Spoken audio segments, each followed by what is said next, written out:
Today we are playing Donuts, which is a sort of abstract strategy game for 2 players where people are placing these donuts down, trying to get 5 in a row. And where you place your donut sort of determines where your opponent plays.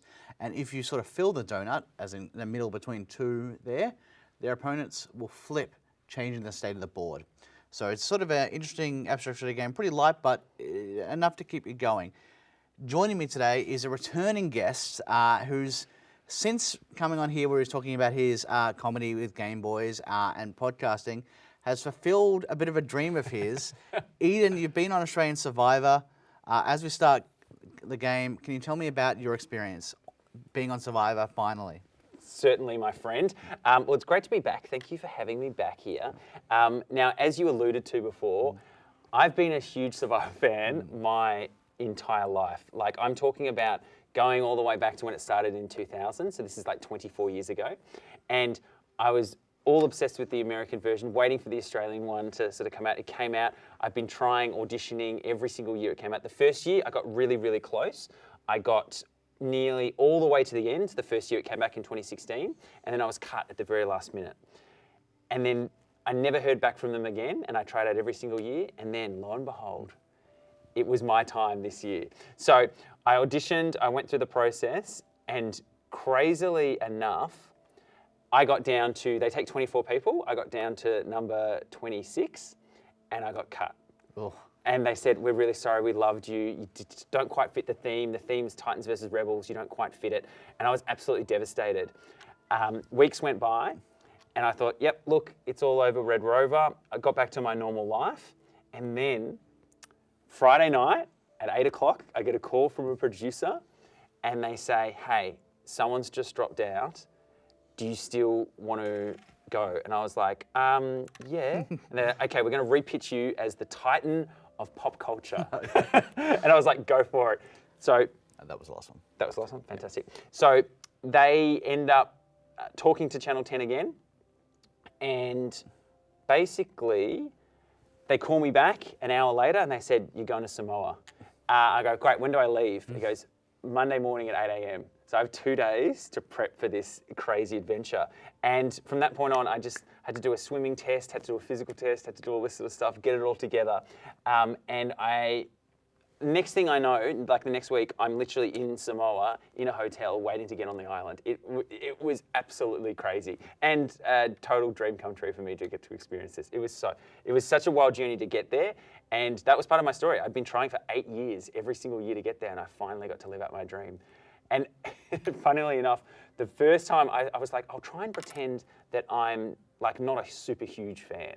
So I'll go in pretty low key. The first challenge with the host JLP, Jonathan Lapagula, he goes, and look at this guy here. He hasn't stopped smiling the whole time. He must be the biggest fan we've ever had on ever. Yeah. And at that point, I just had to embrace it. I'm like, yeah, I'm the super fan. I've watched every episode. I know what's happening. And I just rode that wave for as long as I could. Well, I mean, I haven't watched it. I watched this season because you're in it, and I obviously know you. Thank you. And then I'd seen, original US Survivor back in the day. Yeah. But I mean, I think every cast member at least has one thing about them being like, I am the mastermind, and they're like, oh, there's 10 people playing against you, but yeah. Well, sure. It's funny. There's every season there's someone that's the smiling assassin, or hey, I'm going to cut someone's throat when they least expect it. People go in with a big game, talking a big game, but when you actually have to play it, and you're actually on the beach, and you're actually talking to real human beings and having to like cut them and lie to them, it becomes a lot harder. Wow. And for plenty of people, it becomes really emotional because you make connections, and you make connections quick. Like within the first couple of days, you're telling stuff you haven't told your best friend. Like you're just unloading. It's this strange pressure cooker situation where you just start unloading to these people, telling them all these deep, dark things and building these artificial sort of connections in such a short space of time. Which that was the last one. Okay. So was that something you didn't expect? I didn't expect to make as close a connections with people as I did. Some of them, like, I went to one of theirs wedding recently and things like that. And when you've only known someone for 30 days, like 31 days, I knew some of these people. So for that, it was quite amazing that you become that close with people in such a short amount of time. This one was here. This one. Yep, cool. I'm doing that. Yep. Was there stuff about the actual day to day that surprised you or would surprise fans? Yeah, I think I had a pretty good grasp of the game going out there, so I understood sort of what it was going to be about. But for me, one thing that I found interesting out there is that you can't, like, there are long periods of time where you can't do a lot, that you can't sort of strategize and things like that because everyone's around, and it is a lot. You are a lot more like bunched up than you sort of think. You think that you can just walk off, but everyone sees everything. You walk off with someone, it's very hard to be subtle in that game. And so one thing I really didn't realize is when you get back from a challenge, like you've lost your immunity, you got a tribal in like an hour. And that is a tight, obviously we don't know exactly how long, but it's go, go, go. So you get back and it's a scramble. Gets it a well. Yeah, exactly. Let's go. Do you want to get a water? Do you want to get a water? Who wants the water? Who wants the water? And everyone just goes, but everyone goes up. You see Ferris talking with Ray over there. You see this person over here. You see Kitty and Caroline. You see all these people splitting up. So it's very hard to do things subtly. And that was I thought there'd be a lot more like, hey, do things on the sort of slide. But no, it's, okay, guys, we haven't got long till we've got to leave. Let's figure this out. And it all happens within these really short spaces of times where it just goes crazy. And that, I found that really interesting. Which was you? That was the last one that I placed. Okay, cool. So you got about over halfway into the game? Yeah, yeah, just over halfway. Yeah. So I lasted 31 days. And it was a wild ride. I just missed out on the jury by one day. It was the next day. That was one of my goals, is to at least get on the jury, and I just missed out. And there's just this part of me that is, it just eats me up, Liam. Well, I mean, you got blindsided by the person who won the game. Yeah, well, this is true. Yeah, so there is something in that. I think Ferris knew that something had to give, and I think a lot of that really set up the rest of his game to really. And I knew if it had fallen the other way and we had come out of that with numbers, we would have also had that stranglehold on the rest of the game from that point on. So it was a very pivotal vote. It was quite intense. That's you. Okay. Obviously, any sort of, and this is more game, but any sort of reality show, they can kind of change things around and they can highlight certain things of different people. Were you happy, not happy with how you were portrayed in the show? Is there moves that you made that didn't come out? Yeah, look, there's a few things. It's interesting, like you talk about the edit, like you watch the show and there's always an edit, and there's always, you can say things, different things get highlighted, different things get pushed. Look, I came across as a super fan and as someone that knew the game, and so I found with my edit in particular, there was a lot of, okay, Eden, tell us about the shift swap. Eden, tell us about a merge. Tell us about the start. What's happening now? And there's a lot of that, which totally fine with. But there were some, I found it interesting, there were some moves that I pulled off in the game that got attributed to other people, interestingly enough, because for whatever reason that told a nicer story.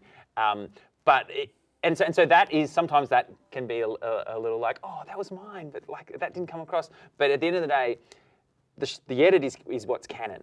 And that's the reality of the show. Yep. And there are different things that some things happen, but at the end of the day, they're creating a story and they're creating a narrative that goes for the full run of the show. Because realistically, when you edit a show like that, you're editing it backwards. You know who wins, and you go, okay, I'm going to edit this story backwards. And if maybe you don't hit certain parts of that story, then you're not going to be a bigger part maybe at the start of the show or the midway point.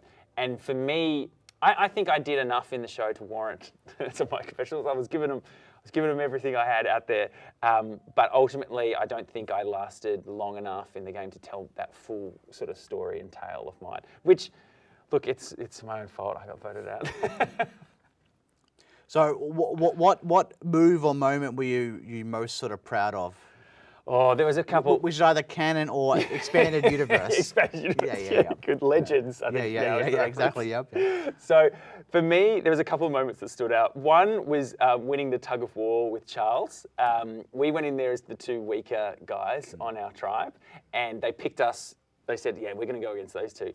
And then we found out the tarp was the item that was up for grabs.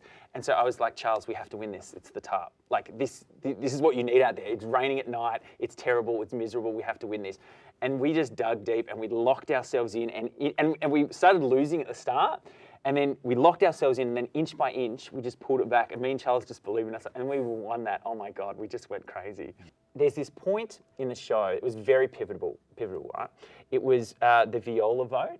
So we just swapped, and I think I just really articulated from my knowledge of the game exactly what we needed to do.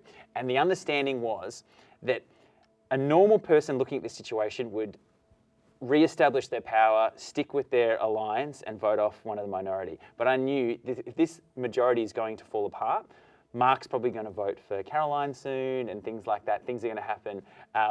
Like Viola was definitely coming for Caroline and Kitty at some point, and that's when it's like get them before they get you. And so I planted some seeds with Caroline and Kitty and Jaden, like, hey, maybe this is something we should think about. And Caroline loved it. She came back. She was all pumped up for it, and it just sort of grew. And it was just little tiny seeds and comments that you place that grows into this huge thing. And then the best part about it was I could sort of step back and let it sort of play out without getting a lot of heat for it. Yep. And that was something that I was really proud of, that something could pan out that way, exactly how I wanted it to pan out, but not sort of it come crashing down on me. And so that was something that I was really happy with as well. Because I don't think you got the credit for that. No. But also, like Caroline did. Yeah, but she got... Well, I was say, I haven't met her in person, but as someone who's a super fan of Survivor, how many people in the final 2 get 0 votes? It does happen more often Okay. than you think. Yeah. Okay. And look, Caroline, she copped a lot of heat for that as well. And through the game, there were different moments. But you know what? Caroline is an absolute sweetheart. Caroline's actually amazing. She got portrayed pretty rough at some points. I don't think they ever showed her smiling. She was actually really lovely person out there, and it does show you. But you need heroes, you need villains, you need these people to sort of tell that tale. And so in that regard, like Caroline did really well to get to where she got, but I think our jury in particular became very. I think the decision was already pre-made before they went to. There was some preconceived notions of who Carolyn was and who Ferris was and who they wanted to win. So it was going to be very hard for Carolyn to get across the line. But there's been plenty of seasons where you get a 0 vote finalist. Okay. Yeah. Who's go? So that was the last that was place yours. there. Okay, yep, sorry. Oh, this is good. Okay, bang. Oh. Which then goes 1, 2, 3, 4, 5. Yeah. Just like that. There you go. That's all it takes with the flipping donuts. Eden, thank you very much for coming down and chatting Survivor and telling us about your experience on the island. I mean, I don't know if they do.